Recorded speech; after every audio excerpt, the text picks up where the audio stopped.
एकनाथ शिंदे साहेबांना मी सांगेन की त्या योजनेने माझा तर खूप फायदा झालाय, कारण त्यांनी मला फक्त 3,000 रुपये दिलेले, त्याच्यातले मी 10,000 केलेत. आता मी 1,500 रुपये म्हणजे इतकी मोठी पण गोष्ट नाही आणि छोटी पण गोष्ट नाहीये ती.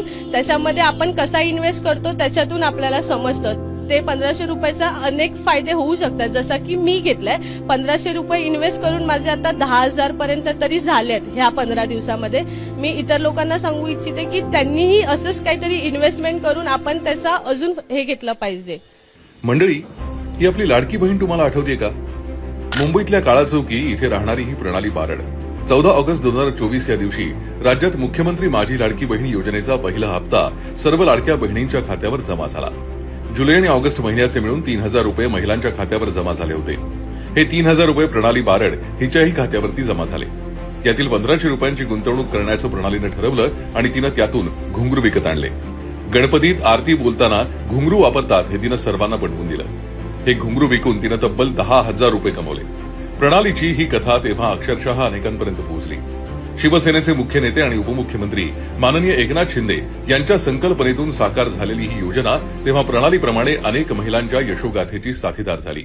एकनाथ शिंदे साहेब मुख्यमंत्री असताना सुरू झालेल्या या लाडक्या बहीण योजनेमुळे कुणी घरगुती मसाले पापड बनवण्याचा व्यवसाय केला, तर काही भगिनींनी शिवणकाम करण्यासाठी मशीन घेतलं. काही महिलांना त्यांच्या मनातला केटरिंगचा व्यवसाय खुणावू लागला. त्यांनी या योजनेच्या पैशातून जेवणाचे डबे करण्यास सुरुवात केली.